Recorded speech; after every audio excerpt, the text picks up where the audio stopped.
நம்ம இன்றைக்கி என்ன பார்க்க போகிறோன்னா, அரசு வேலைவாய்ப்பு வந்து எதிர்பார்த்துருக்கவங்களுக்கு வந்து 4576 காலியிடத்துக்கான நிரந்தரமான ஒரு மத்திய அரசு வேலைவாய்ப்பு ஒன்று அறிவிச்சிருக்காங்க.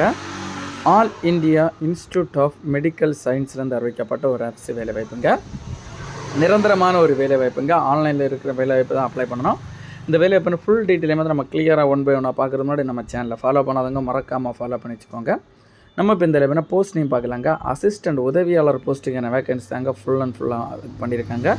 டிபார்ட்மெண்ட் வைஸாக கொடுத்துருக்காங்க. Data entry operator, assistant engineering, electrical, அடுத்தது AC mechanic, electrical and lineman, draftsman grade 3, assistant laundry supervisor, store keeper, pharmacist, junior account officer, junior medical record officer, இந்த மாதிரிப்பட்ட போஸ்ட்டு, லேப் டெக்னீஷியன், ப்ரொசஸ், இந்த மாதிரிப்பட்ட எக்கச்சக்கமான போஸ்ட்டுக்கான vacancy வந்து கொடுத்துருக்காங்க. நம்ம வந்து நோட்டிஃபிகேஷனும் கொடுத்துருக்கோம். அதில் நீங்கள் செக் பண்ணி உங்களுக்கு எந்த வேலைவாய்ப்பு வந்து வேண்டுமோ அந்த வேலைவாய்ப்பு தகுந்த மாதிரிப்பட்ட டிகிரி இருக்கவங்க வந்து நீங்கள் அப்ளை பண்ணிக்கலாம். டிகிரி நீங்கள் என்ன படிச்சிங்களோ அந்த டிகிரிக்கு ஏற்ற மாதிரிப்பட்ட வேலைவாய்ப்பு இருக்குதோ அந்த வேலைவாய்ப்பு மட்டும் நீங்கள் வந்து செலக்ட் பண்ணி அப்ளை பண்ணிக்கோங்க.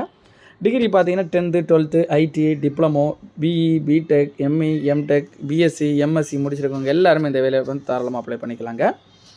இந்த வேலைவாய்ப்பு எஜுகேஷன் குவாலிஃபிகேஷன் கல்வி தகுதி வந்து நீங்கள் இப்போ பார்த்துட்டோம். அதுக்கு தொடர்ந்து ஏஜ் லிமிட் வயது வரம்பு நீங்கள் பார்த்தீங்கன்னா மினிமம் வந்து உங்களுக்கு 18 வயசு இருக்கணுங்க. சம் போஸ்ட்டுக்கு வந்து 21 வயசுங்க. மேக்ஸிமம் வந்து 32 வயசுக்குள்ளாடி இருங்க அப்ளை பண்ணுற மாதிரி சொல்லியிருக்காங்க. ஏஜ் ரிலாக்ஸேஷனும் கொடுத்துருக்காங்க. எஸ்சி எஸ்டி இவங்களுக்கு வந்து 5 years, ஓபிசி கேட்டகரி வந்து 3 years, பிடபிள்யூடி கேட்டகரி வந்து 10 years வரைக்கும் ஏஜ் ரிலாக்ஸேஷனும் கொடுத்துருக்காங்க இந்த வேலைவாய்ப்புக்கு வந்து. அதனை தொடர்ந்து வேலைவாய்ப்பு வேணால் செலக்ஷன் ப்ராசஸ் எப்படி நடக்குதுன்னு நீங்கள் பார்த்தீங்கன்னா ஃபஸ்ட் வந்து கம்ப்யூட்டர் பேஸ்ட் எக்ஸாமினேஷனில் பாஸ் பண்ணுறவங்க வந்து ஸ்கில் டெஸ்ட் உங்களோட வந்து திறனை வந்து கால்குலேட் பண்ணுவாங்க. அதில் நீங்கள் பாஸ் பண்ணிட்டீங்கன்னா உங்களோட சர்டிஃபிகேட்டை வெரிஃபிகேஷன் பண்ணி ஆட்களை வந்து செலக்ட் பண்ணப்படும்னு சொல்லியிருக்காங்க.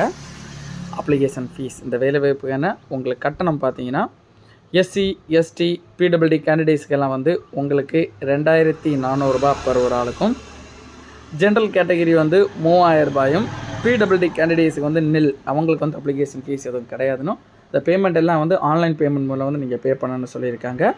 இந்த வேலைவாய்ப்புனா சேலரி நீங்கள் பார்த்தீங்கன்னா ஒவ்வொரு வேலைக்கும் தகுந்தாப்பில் வந்து சேலரி கொடுக்கப்படும் சொல்லியிருக்காங்க, வழங்கப்படும்னு சொல்லியிருக்காங்க.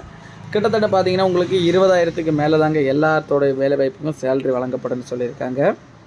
இம்பார்ட்டன்ட் டேட் அப்ளை பண்ணுறக்கான டேட் நீங்கள் பார்த்தீங்கன்னா ஸ்டார்ட் டேட் பார்த்தீங்கன்னா இந்த வேலைவாய்ப்பு வந்து அப்ளை பண்ணுறது 7/1/2025 ஜனவரிலேருந்து தொடங்கி லாஸ்ட் டேட் சப்மிஷன் பார்த்தீங்கன்னா 31/1/2025 ஜனவரி மாதம் எண்டுக்கு முன்னாடி நீங்கள் அப்ளை பண்ணி முடிச்சுக்கோங்க.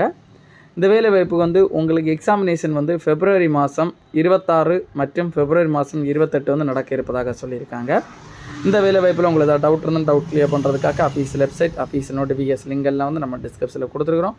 அதை நீங்கள் கிளிக் பண்ணிங்கன்னா அந்த வேலை சம்மந்தப்பட்ட ஏதாவது டவுட் இருந்தால் நீங்கள் கிளியர் பண்ணிக்கலாங்க.